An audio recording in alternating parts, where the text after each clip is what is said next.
Good afternoon and welcome to the Johnson Space Center, where we have the man of the hour, Scott Kelly, with us. Just returned from a year in space, here to answer a lot of questions, and I'm not going to get in the way of that, but we'll start with letting him just say hello and welcome back to Earth. Well, thanks for being here, everyone, and coming to welcome me back to Houston. It's great to be back in this city and this state and our country. It's a real privilege to be part of this and part of something so great, and I appreciate your time being here today. Thank you. Okay, I know we've got a lot of questions here in the room and then also on the phone bridge, so we're going to start here and then we'll take questions on the phone bridge. For those who are on the phone bridge, if you will press *1 to let us know that you have a question, and *2 when your question is answered. And if you're watching on the internet and want to participate via social media, you can also do that using the hashtag #AskNASA. All right, let's start here in the room. If you have a question, raise your hand, and then we'll start with Gina Sinceri. Gina Sinceri, ABC News. I mean, you've done this so long. Did anything really surprise you about the year in space, or was it what you expected? The flight itself, I think the only big surprise was how long a year is. It seemed like I'd lived there forever. It seemed longer than I thought it would be. But I did, having flown before, I did pace myself appropriately, so I felt pretty good about that.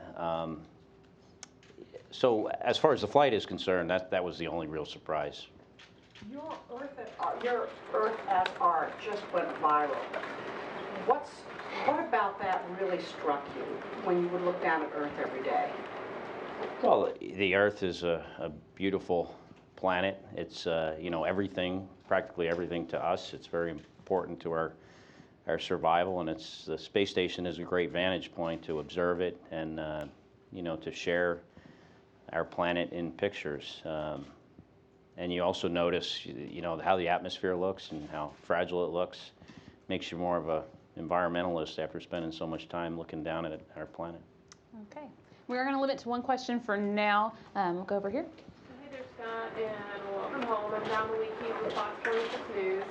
Sometimes I spend a couple days at home when I'm sick and I go stir crazy. How do you stay 1 year without going absolutely bananas? And was there ever a point where you said, wow, I'm working as a human guinea pig? Maybe occasionally you do go bananas, but no, I think NASA does a good job selecting people that are able to deal with those kind of environments, and just focusing, trying to stay like hyper focused on what you need to do, what you need to pay attention to, because in an environment like that, it's critical to your survival. The Navy had a term, compartmentalize. Try to just focus at the task at hand. Take it one day at a time is very important. Try not to, I tried to have milestones that were close, like when is the next crew arriving, when is the next visiting vehicle arriving, the next DVA, the next robotics, the next big science activity. And I think that made a difference to me, keeping my sanity. All right, how about right here? Kevin Quinn from KTRK. Hi, Scott. Welcome back. Two questions. Number one, Mark said that you did notice physically some changes upon your return. Can you detail those? And number two, I remember before you left, you told me one thing you'd really like to see completed while you were gone was all the construction on I-45. Yeah. That's not done. What do you say now about that? Oh, I haven't seen it yet, but I was hoping, and you just let me know that it wasn't done. That's something really unfortunate. So, as some of you might know, I flew 159 days last time, and when I got back, I felt like I was feeling pretty good. There's always like a certain amount of soreness and fatigue and that kind of stuff. Initially, this time, coming out of the capsule, I felt better than I did last time. But at some point, those two lines have crossed, and my level of like muscle soreness and fatigue is a lot higher than it was last time. It almost makes me think of maybe there's a linear function to it. I also have an issue with my skin, that because it hadn't touched anything for so long, like any significant contact, it's very, very sensitive to. It's almost like a burning feeling on wherever I like sit or lie or walk. I actually have, these aren't, I'm not wearing these shoes all the time. I just wore these for you guys. I got some Hoka 1-1, you know, those thick running shoes out there that are making my feet feel a little bit better. Okay. Hi, Scott. Welcome back. Tom Costello with NBC. To follow up on that, so you seem to have no problem when you got out of the Soyuz. You know, you looked like you could have walked on your own if you had to. In terms of just standing and walking and moving, how is that going? And can you talk to us about, you know, coming back to Earth now, being on the ground? Any, you know, what was the term they used to call back in the 60s? A culture shock or re-entry shock, psychological, just being here on the ground again? You know, I think it helps having flown a long duration flight before, because I anticipated being kind of shocked by all the people there when you've seen so few people for so long, and then you get out of the capsule and there are all these people. But I think just having had the experience previously, I was ready for that. I've been very busy since I got back, so I don't think it's really hit me yet. And I think there'll be a point here pretty soon where I'll, you know, start maybe feeling that kind of, you know, culture shock, or, you know, whatever else you would want to call that, from, you know, having so little on the space station and, you know, so few like choices about what you're going to do every day, what's available to you, to basically having just about anything, if, you know, depending on your situation, obviously. Okay, Mark. Mark Rowe from Aviation. You mentioned the passage of time and the experience of it seeming like a long time. You were on the space station going around the Earth, and since this is all looking to the future, if you were traveling to another destination, asteroid or Mars, do you think that would make a difference, or is that something that has to be investigated? But do you have any sense of it yourself? Yeah, I think it would. I could have gone longer on this flight if there was a good reason. Like if someone said, as an example, whatever vehicle we were flying to space on was no longer, you know, we couldn't use it anymore, and if we had to abandon the space station or keep me there for longer, that wouldn't have been a problem. I think if there's a valid reason, if you're doing it for a reason, if there's a good reason, whether it's science or you know, going to a certain destination, you know, not just me, but I think people just, you know, rise to the occasion. If you're doing something important, that's going to motivate you to continue to do it. And so I personally think, you know, going to Mars, if it takes, you know, 2 years or 2.5 years, yeah, that's doable. Certainly, you know, the first people that go there, that's going to be a big motivator, being first to get to Mars. Okay, right here. David Curley from ABC News. You told me 10 days ago, it's kind of on this thing, that Mars is clearly doable.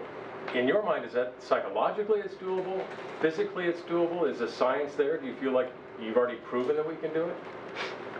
I think, you know, I think there's still things we have to learn, but I think we can learn them. There are challenges we still have to meet, like, you know, the radiation issue. If you take 6 months to get there, that's a lot of radiation the crew is getting. If you get there quicker, then that's less radiation. So maybe the solution is, you know, it's a balance between, you know, how you protect the crew versus maybe you just try to, you know, you have a propulsion system that gets you there faster.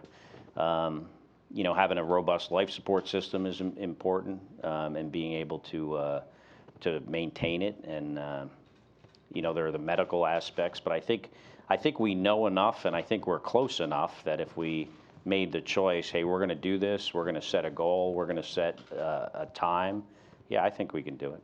And was it filet mignon or pizza? What's that? First thing you ate, other than the salad? So, you know, I always try to answer my questions very honestly, and there was a little bit of irony in the first thing I ate, and I didn't recognize it until after I had eaten it, like half of it, but it looked so good. There was a banana, and as soon as I ate half of it, I recognized the irony of that was the first thing I ate on Earth. All right, let's start here. Hey Scott, Eric Berger with Ars Technica. Welcome back. Sorry to say the Texans still haven't solved their quarterback problem while you were gone for a year either. Wanted to ask you, after you got out of the capsule, now if you were going to Mars or somewhere else like that took you a long time, you would not be able, there would be people there to help you out and, sit you down and stuff. Do you feel at that point like you could have gotten out of a capsule or out of a spacecraft, put on a spacesuit, and sort of set up a base camp, on Mars or wherever? So, good question. I actually learned something on this flight that I didn't really fully appreciate, and that is when that Soyuz lands upright, you're pretty much getting out of it yourself. I always had the assumption that, they would kind of reach down and unstrap the commander and then sort of somehow pull him out. But when it lands upright, he basically got halfway out, unstrapped himself, which is not easy in that thing, and how much room is in there. So he unstrapped himself, got halfway out, then they pulled him out.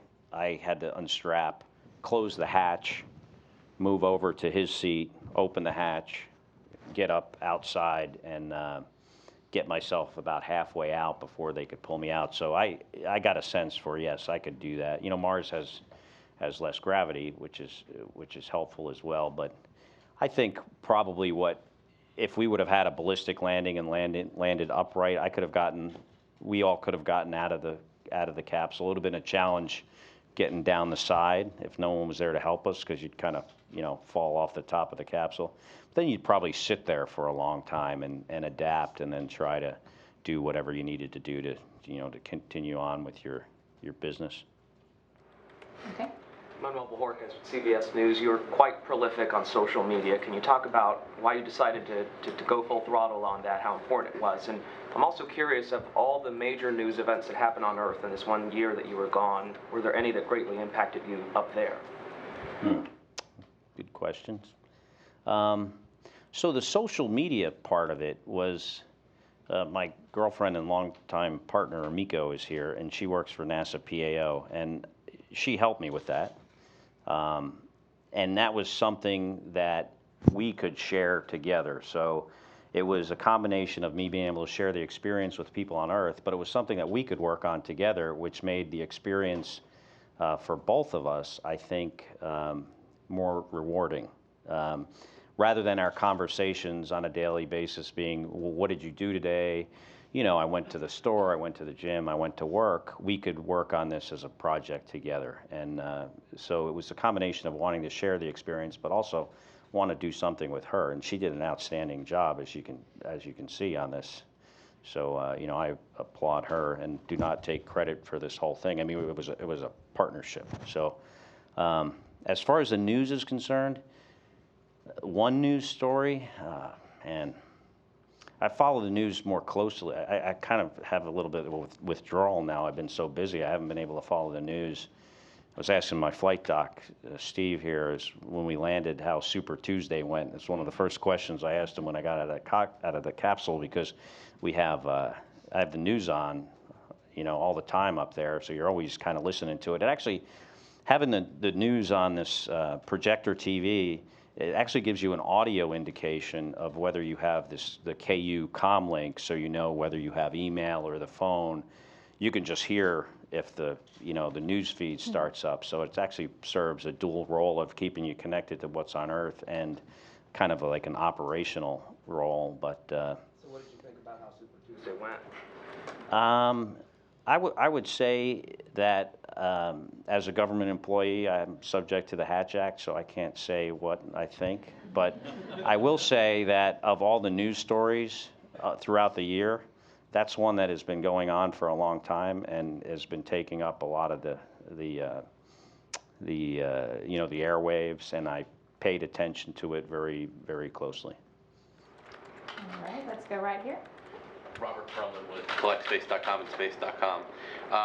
Working off of that and the mention of the TV and creature comforts in space, you mentioned a week ago or so about the size of your crew quarters and perhaps them not being large enough. Can you elaborate on that a little bit? And also, if there was anything else about the space station that made your stay for a year easier or harder? Yeah. So I didn't say they weren't large enough. I think what I said is I spent a lot of time in that very small space. If you can consider the fact that you know, you sleep in there, and then if you're, you know, going in there at lunchtime to do work email or whatever, and then you spend a few hours in the evening. I probably spent like 6 months in that little box. But that doesn't mean it's too small. I think as far as size is concerned, it's appropriate. What I think the point I was trying to make is that if you are going to Mars or some destination, you're going to be, especially when you're in a smaller vehicle than the space station is, and you're kind of living on top of one another, having that space that you spend so much time in is very, very important, and you need to make it as perfect as you can with regards to, you know, the environment, as far as the you know, the air, the temperature, having interfaces with the systems, having communication, having some entertainment, and noise abatement will be very important, because, you know, you're going to be sleeping and, you know, living and exercising and eating and doing everything right on top of one another. So, and it's something that's easy to do too. I don't think it's a technical challenge to make that crew quarters, which is not bad. I'm not really complaining. I'm just saying we should make it better, or as best as we possibly can. Okay, right through here. Hi, John Ferguson, Galveston Daily News.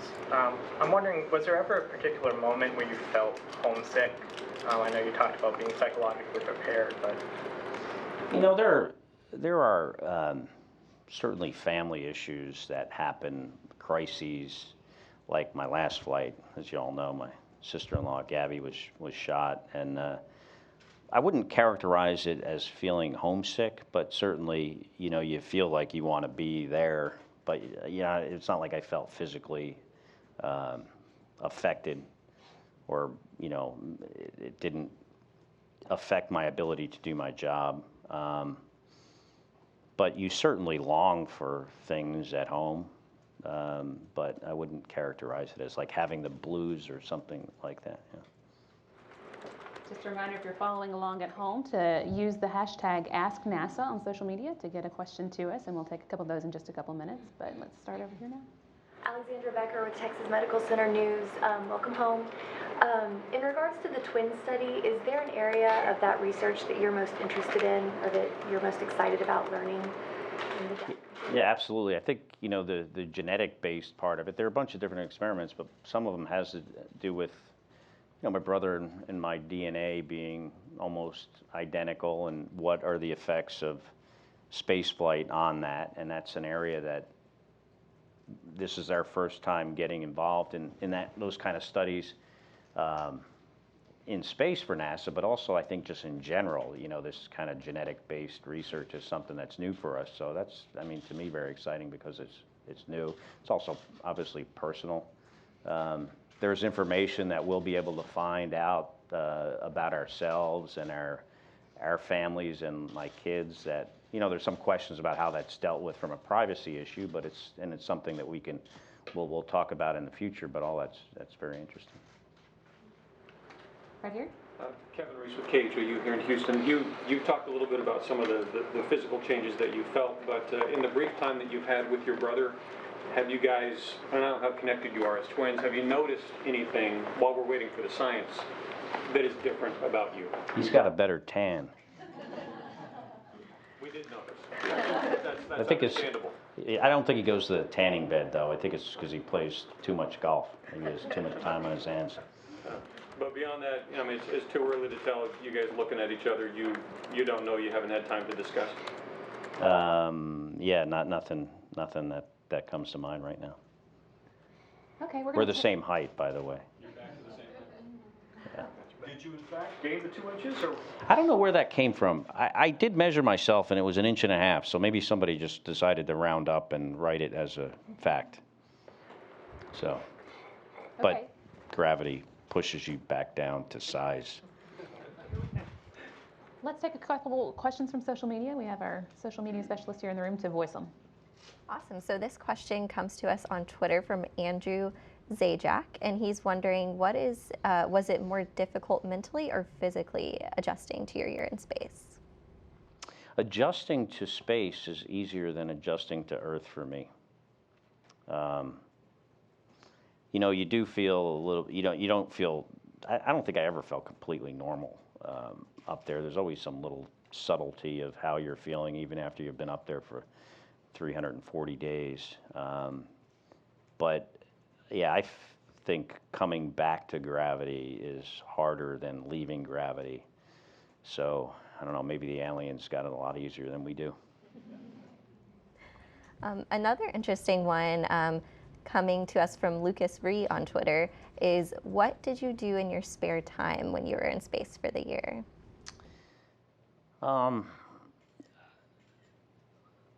Talk on the phone, do email, take pictures, read, watch TV shows and movies. That's most of it. Awesome, and this is more concerning the work you did, but Liz Collins is asking on behalf of her 5th grade class, what was your favorite year in space experiment? My favorite. I really liked the rodent research we did because it was so challenging. And it was such a large operation. There's some things we do that are, you know, you could do an experiment that you just get the procedure and you start doing the experiment, and then there's things like the Spacewalk, which takes you sometimes, you know, a couple of months to prepare for, or in one time in our case, just 5 days. But then the rodents were kind of in that kind of realm of things that, you know, take a lot of preparation, a lot of setup, very meticulous, and, you know, because it does involve animals, it's got to be done a certain way, in a very humane way. And then the science we were doing was very interesting as well, and associated with them. So I think if I had to say one experiment, it would be that. All right, just a reminder for the people on the phone bridge to press *1 if you have a question. We'll go over there in just a minute, but I think we've got another one in here in the room. Go ahead. Yes, Jake Reiner with KPRC Channel 2. Can you explain why it's more difficult to come back to gravity than it is going the other way? Yeah, I don't know why that feels that way for me. I don't know if Steve has you got any ideas, Steve? You've had a lot of experience of going into space and not quite so much returning after a year, so your body just gets very used to gravity, and when you haven't had it, it takes a little bit getting used to it. Yeah, it's some people have a big issue going to space. I mean, maybe it's just person dependent. I don't know, but some people get really sick. I'm just not one of those, and but coming back, I definitely feel like this is harder than doing that. All right, one more here in the room, then we'll go to the phone bridge. You talked a little about what your time back has been like, but can you describe it a little more? How busy have you been? So we landed at I don't know, what was that, 1 in the morning, I think. Yeah, my 2 flight surgeons are Jen and Steve. We landed in Kazakhstan, flew to Norway. I did some medical tests there. From Norway, we were going to fly to Goose Bay, Canada, but the weather was bad, and we landed in Gander, right? Gander. A lot of the time on the plane, I was trying to sleep, which was kind of hard because I was uncomfortable. I was so sore, and but I did sleep some. And then when we got back, I went back over to JSC here to some of the medical facilities and did some tests, had physical exam, blood drawn, did this functional fitness test, which is kind of a test of your physical ability to do things if you had to after coming back from space. And then the next day, so I got home at about 4 a.m., jumped in my pool, was up by about 9 in the morning, back at work at 10 for a bunch more medical tests, which was yesterday actually. A bunch more medical tests, and did this functional fitness test again. Did some other tests of on my muscle strength. That took some time. Today I was at UTMB in Victory Lakes and had a bunch of MRIs, 2 hours of MRIs, did a Japanese experiment this afternoon, and now I'm here. So it's been been pretty busy. All right, let's go now to the phone bridge. One more reminder, if you have a question on the phone bridge, press *1 to let us know. And if your question is answered, press *2 to go out of the queue. And you can keep sending in the Ask NASA hashtag questions on social media. We'll try and answer some more of those a little later. Let's start with Marcia Dunn from the Associated Press. Yes, hi. Welcome back, Scott. You're being offered up as the poster boy for Mars. And I'm wondering how you feel about that, and do you have any insight on what about you helped you persevere, succeed on all fronts, it seems, and would be good at something like this? I mean, what insight do you have, and how might NASA pick crews based on your experience? Well, I don't know about the poster boy, but I don't know anything about that, Marcia, but I think NASA does a good job of picking people for these type of things. And if it wasn't me doing this, it would have been one of my colleagues, and they would have, I'm sure, done just as good a job as I did or better.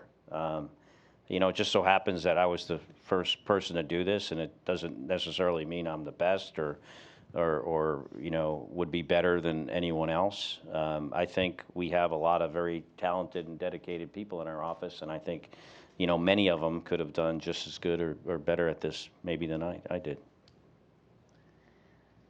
Okay, how about next, Tracy Watson from USA Today. Hi, thanks for taking my question. I was just wondering if you're having a little trouble with things not behaving in 1G as they do in 0G, and I wanted to know also about which muscles are affected, whether it's the kind of muscles that you don't use in 0G or if it's just kind of everything. Thanks. The first thing I tried to throw on a table, I missed. I tried to shoot some basketballs yesterday, and I didn't get any of them in the net. Not that I'm a good basketball player in general anyway, but I don't seem to have a tendency, though, to want to drop things like some people. On my first flight that was 7 days, I had that tendency to want to let something go, but never again, let something float. But definitely throwing things, you tend to underestimate the effects of gravity. What's really harder, though, is throwing something in space straight, because that is a hard thing to compensate for not having gravity. You always wind up lofting everything. And the second part of the question, I forget now. Tracy, can you repeat the second part of your question? I think what muscle groups were affected? Oh, muscle groups, most of them. All right, how about next? We'll hear from Tom with U.S. News and World Report. Commander Kelly, welcome back. This is Tom Risen with U.S. News. You tested the HoloLens on the station. Can you talk about what do you think the potential of virtual reality could be in space? Could it help pass the time, or could it be a little bit disorienting because you're in small quarters? And I know that some people complain that virtual reality can mess with your eyes, or it can be a little disorienting. What are your thoughts about VR in space? I think virtual reality has a lot of potential. With the device you mentioned, we were doing a test, and it had cameras on it, and we could also see like a display that's in your field of view, where the person on the ground could be drawing things in your field of view and pointing to things. And I could be doing the same thing, like, if you're trying to do a maintenance procedure, I could say, hey, is this the bolt or connector you're talking about? And the person can just write an arrow in your field of view. And it worked great. I was really surprised that we messed around with it for like 2 hours, and immediately I sensed this is a capability we could use right now. You could put a procedure in your field of view, maybe off to the side, and then be working on something and just glance right up at it, or even looking through it. You can change the opacity of the procedure so it's right in your field of view. It's pretty impressive. So I think it's got great, not only this device, but just the technology in general has got great potential for applications, not only in space, but of course on Earth as well. As far as it messing with you vestibularly, it actually has a game on it where it has like alien spaceships coming inside the space station, and there's these like aliens attacking you. You gotta shoot them with your finger, and we were playing around with that a little bit too, and that didn't seem to make anyone sick. It was kind of fun. Okay, next up, Irene Klotz from Reuters. Hi, thanks very much. Scott, you took some really beautiful pictures of the planet while you were up there, and just was wondering from your new perspective and long perspective if there's any place that you particularly want to go now, and also if you feel that you're back on the planet to stay now, if there's any other things that you want to do here or return to space at some point. Thanks. There are many beautiful places on Earth. The Bahamas is one that always stands out as just striking, the color of the water. I've been there before several times. So if there's a place that I could go that I've never been, the area above, like on the north eastern side of the Himalayas, has these high lakes of different sizes and colors, and it just looks very remote and very beautiful, and someplace that would be very look like pretty hard to get to. And so if I had to choose one place, if someone said, hey, if you could go one place right now, where would it be? It would be not right now. I mean, like maybe in 6 months. Where would it be? And I think it would be that area. I got to look into it some more too to see, exactly what these lakes are called, even what country actually owns them. I mean, probably some of it is China, but I'm not exactly sure. Okay, Rachel Crane from CNN, you can go next. Welcome home, Scott. Quick question. Was wondering, while you were on board, there were several cargo resupply missions that failed. And I'm curious to know what went through your head when you heard about that and how that impacted the environment on board the International Space Station. Well, we lost the first one, the orbital, well before I got there, and then we lost the... so we kind of started out at a little bit of a deficit right when I got on board for certain things. And then when we lost the Progress, it affected us some more. It affected the Russians more than us, but in the end, it'll affect all of us in that we, we'll share things if we have to. But, that was one vehicle.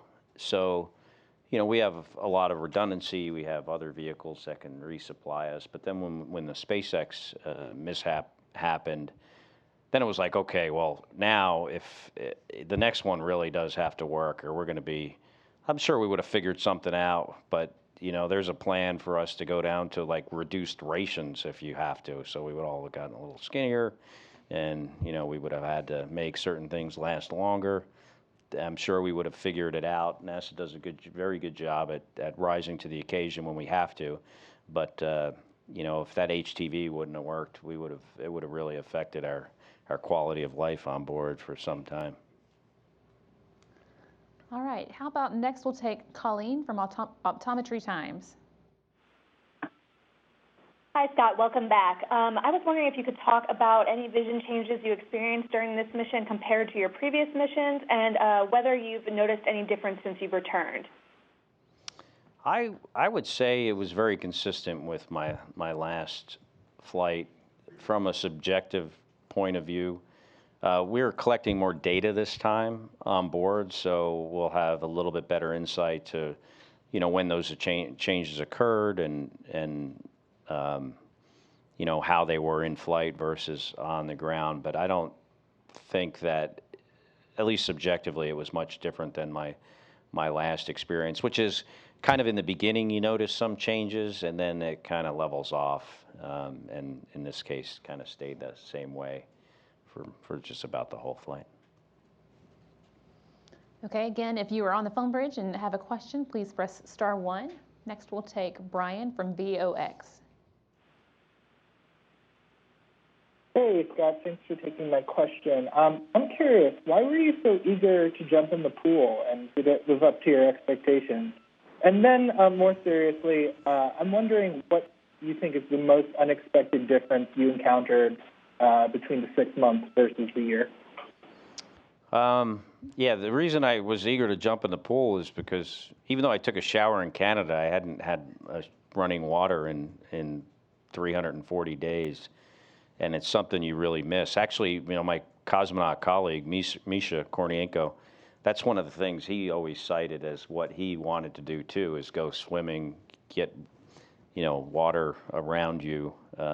It's just, we make do with not having a shower on board, and it's not like you feel dirty, but you definitely feel like you would like to jump in a pool, so I did. It's nice that it was in Texas. Yeah. What was the other question? Can you repeat the second part of your question? Yeah. What was the most unexpected difference you encountered between your 6-month trip and then the year, either while you were up there or upon returning, something that you weren't anticipating that the extra 6 months made that difference? You know, when 6 months, when you get there, you can kind of see the end. You know, you think, okay, I launched in October, I'm coming back in March. I can envision getting there.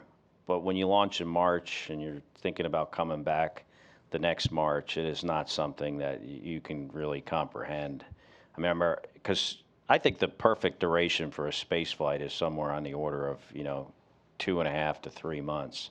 And when you get to 2.5 to 3 months, you think, I've really been here for a long time, and know that you have, you know, 9 months to go. That's kind of hard to kind of get your head around. As far as coming back, you know, I'm kind of surprised how I do feel different physically than the last time with regards to like muscle soreness and joint pain and the skin issue. So that was something that was kind of unexpected for me. I figured, yeah, it'd probably be a little bit different, but it's more than just a little bit different. Okay, next up, Ann Ball from VOA News. Welcome back, Scott. I'm wondering what it is that you are going to miss about being in space. Is there anything you're really going to miss about being up there? Absolutely. Many things. I think the most important or the most significant one is the thing I like about it the most, and that is something that doing this job is something that's very, very challenging, very difficult. And then, you know, working hard at it and then just being, you know, fulfilled by your success.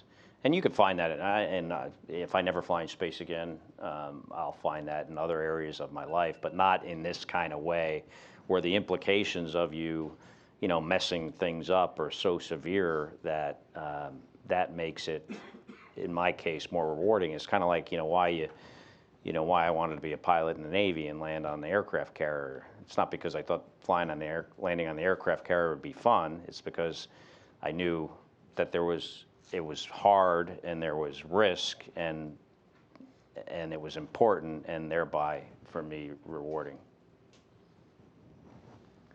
All right, Ken Chang from the New York Times next.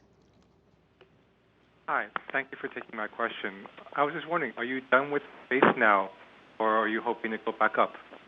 Well, I'll never be done with space. I will always be involved. Whether I fly in space again, you know, even my brother who's been retired for a bunch of years, he still hasn't given up the idea that he's going to fly in space again. So if I don't do it with NASA, I doubt I would fly again with NASA having, you know, have the most time in, you know, in space by any American. I mean, we have so many talented people in our office.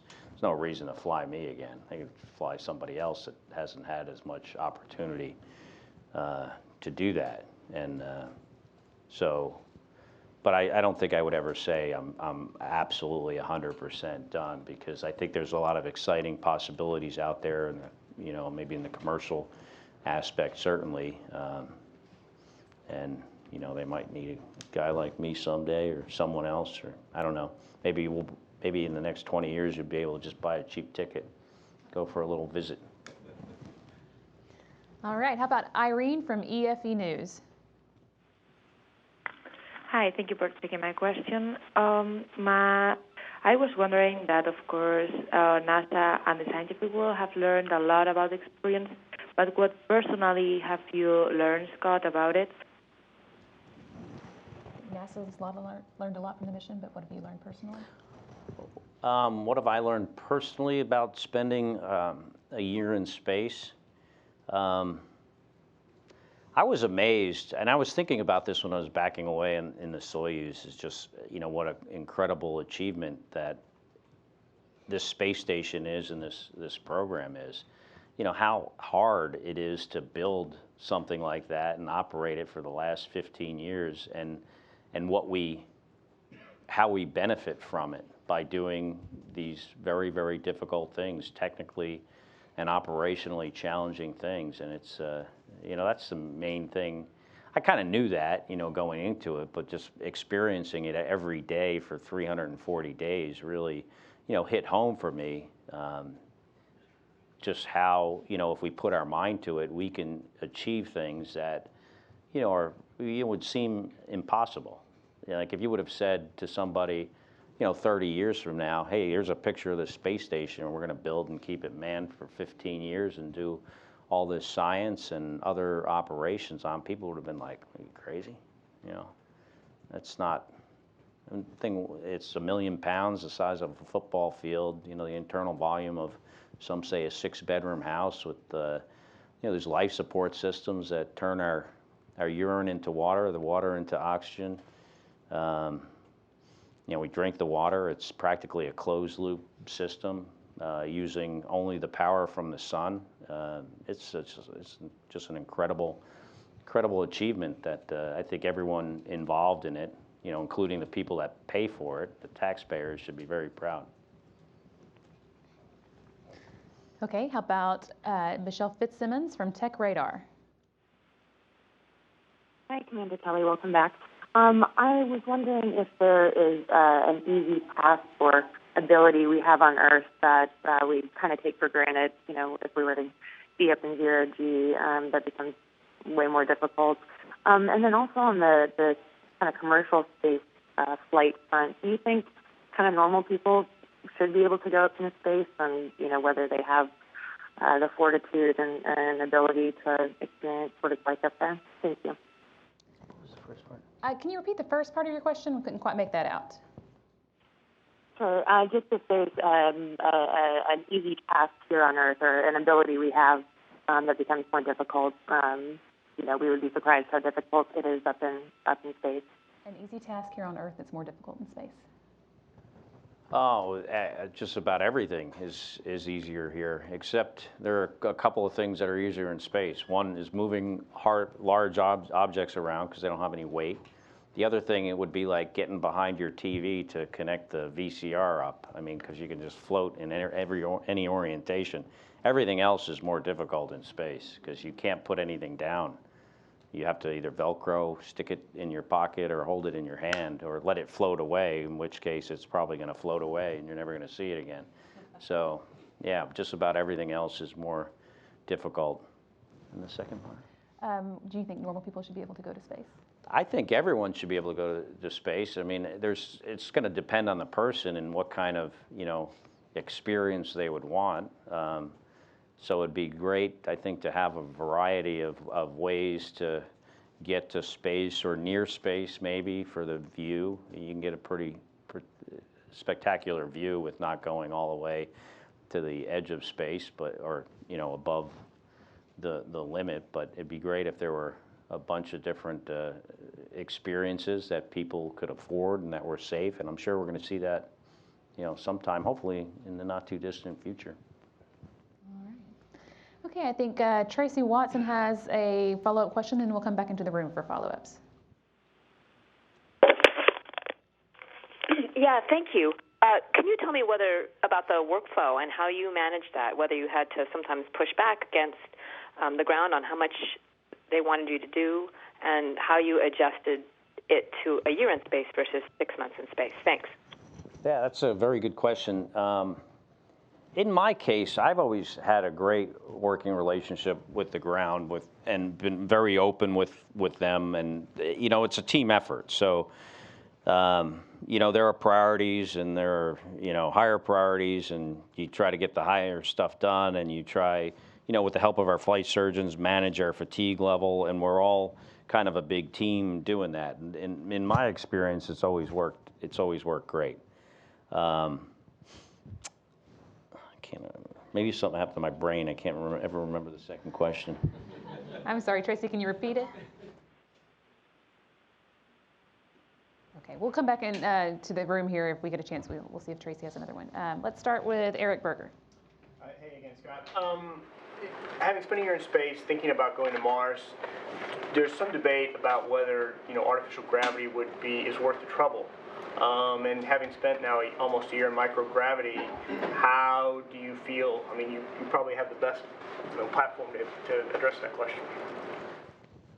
So artificial gravity solves problems with making your work easier, where you don't have to deal with all the stuff that floats.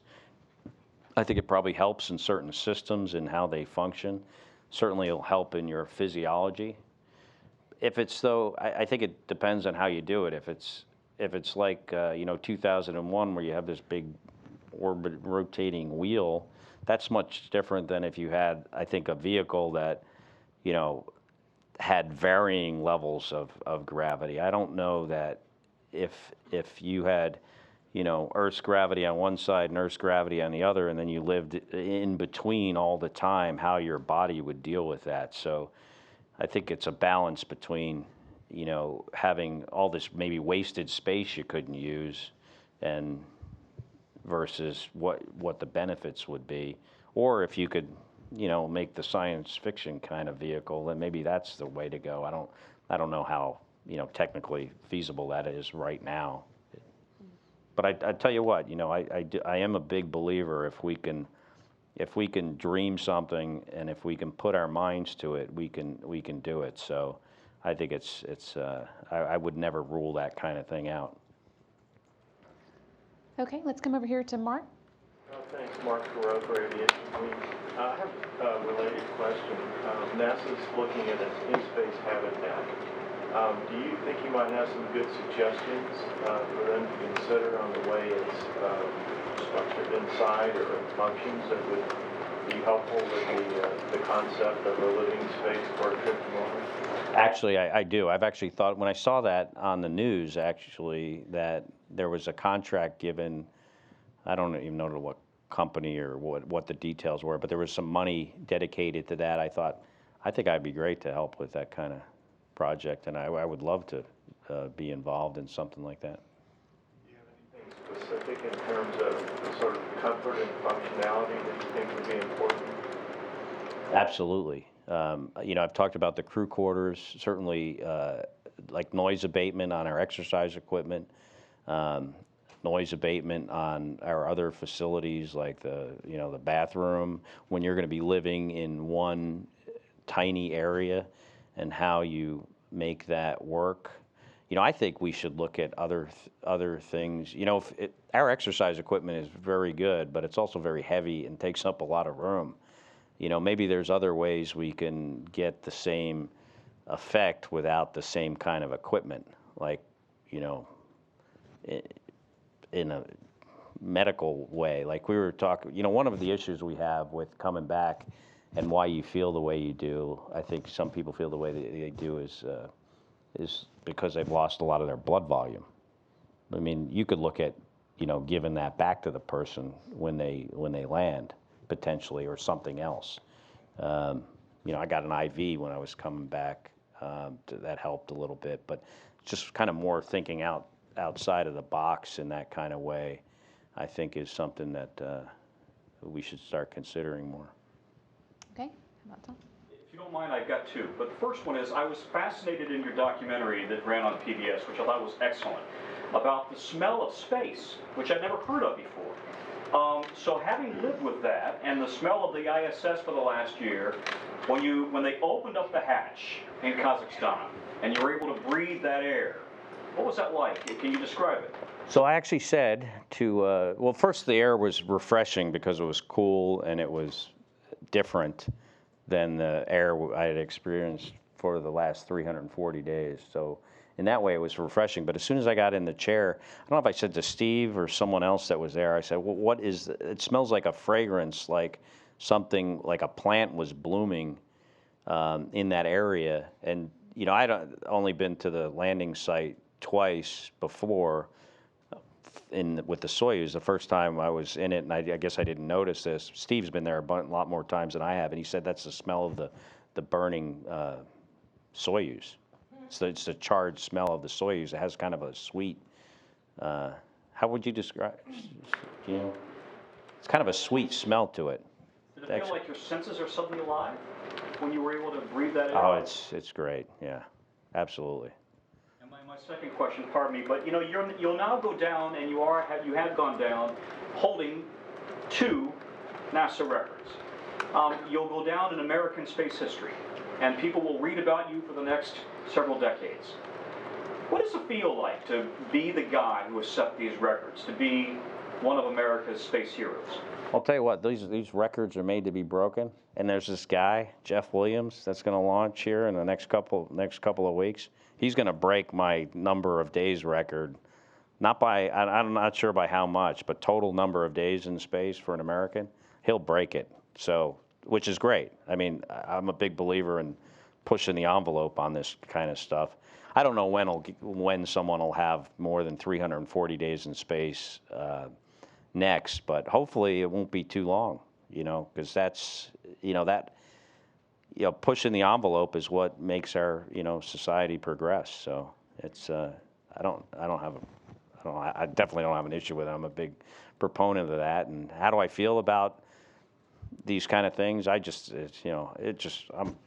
privileged to be here. That's how I feel.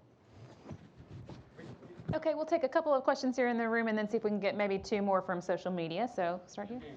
But I think what Tom's trying to say, and it's what we're asking, is that you have rekindled the mission with you as the center of it, has rekindled this interest in space we haven't seen in this country for a while. What do you take away from that for yourself, for the program, for the country? Well, I didn't know that.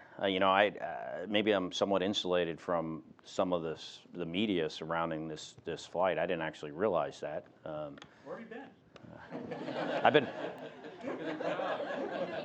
I've been watching the presidential primaries for the last 9 months. So what do I guess it's great. I think space is important. I think it's our future. It helps our economy grow. It improves technology. I think there are things we're going to discover about our experience in space, in the space station, that we don't even know now. It's kind of like, when the guys were walking on the moon, were trying to develop, more advanced computers and technologies that, they never imagined that, how important that stuff would be to us, not too long in the future. So, I think it's great that there's a renewed interest. Right over here. Rob Perlow with Collect Space again. To the extent that you talked to him about it over the year or even after you landed, how comparable was Misha's experience to your own, and psychologically, and was there any difference between your 340 days? I can't really comment on his personal experience psychologically. What I can say is he's a great guy, and it was a privilege flying with him, and he'll be a lifelong friend of mine. And he did great. I mean, but other than that, I think it wouldn't be my place to comment on how he did like personally and what his personal feelings are. I'll let him answer those questions. Well, for your own experience, was it helpful? Was it necessary to have someone else going through the same year in space with you, or was it sufficient to have people coming in and out? I think it was nice. I don't think it was required. I think for some people it might be more important to have someone doing the same thing as them. I don't think I necessarily needed that, but it was, I enjoyed it, and I liked having him as my partner in this mission. Okay, let's get a couple from Ask NASA. So one of the first you experienced was an EVA. So Rome Strock on Twitter is wondering, can you speak to your experience on that EVA? Yeah, that's something. Those spacewalks, very technically challenging. Can be physically challenging depending on what you're doing and the time you're outside. Ours varied from over 7 hours that Kjell Lindgren and I did, and the first two I did to just over 5 hours. So they were much different. But I guess one main feeling I had after doing those first two is that I got this sense that you have all these people involved in this, and they all do great work, and and they're very, very important to the process and what we're doing. But in the end, there's only one person you can rely on out there, and that's your EVA buddy. Everything else is just advice, but that's the person. You're very, very reliant on one another for your lives, literally. Doesn't take away from everyone that helps us, but all they can give you is advice. So that's kind of the main takeaway I had from those experiences. The view is great too. It's pretty amazing. Awesome. So I think we're going to take one more, and this is related to the people you spent your time with up there. So Lady Lloyd on Twitter is wondering, how much does the changing personnel on station affect your psyche? Do you welcome the change, or is it hard to see the people leave before you do? Change is good. It's something you welcome. And it's hard to see them leave when they do leave. And in the case, in my case, especially with having had two groups of guys that weren't either experienced space station guys. Well, I had 3 guys that had never flown in space that were going to be long duration crew members. It was somewhat sad for Kjell and Kimia, for me to get them all, to watch them develop and then get them to where they're functioning at a very high level, and then they leave, and then I got to kind of start all over a little bit. But that's the case with anyone. It's not particular to them, but it was fascinating seeing them go from brand new guys to seasoned veterans over the course of several months, and then I was sorry to see them leave. Okay, we are just about out of time, but I think we can get one more. From the vantage point of space, what did you see, I guess, the impact on the Earth? I know you took a lot of photographs. What was that impact you saw, and maybe how we're contributing to the change on the Earth? What did you see? You could see a lot of pollution in, over parts of Asia. That's almost continuous, constantly there, that you can't really see the ground very well. And those fires in California over the summer, I mean, that smoke was pretty extensive, covering large parts of the U.S. You could tell it was the same amount of smoke. Noticing weather systems in areas where you're not normally used to seeing them or expect them to be. But the predominant thing is you just notice how thin the atmosphere is, how fragile it looks. So that, combined with, this large swaths of pollution is somewhat alarming. I guess what would be your message? You got to take care of the environment. I mean, people say, they often say, I'm trying to think of the term, about saving the planet. We need to save the planet. The planet will be just fine. It's us that's going to have a problem. The planet will get better. We might not be here because we're going to, destroy the environment, but I think the planet will eventually recover, probably be without people. So, it's very, for us to take care of the air we breathe and the water we drink is critical. and I do believe we have an impact on that, and we do have the ability to change it if we make the decision to. Okay, I think that's all we have time for. I know Scott has to probably get back to a lot of medical tests. So we're gonna wrap up there. But of course, this is not really the end for him at all. He's got another year of medical testing, and you can keep up with all of that not only on social media but also online at www.nasa.gov/1year. So we'll hope to hear more about that in the coming years. Thanks so much. Thanks.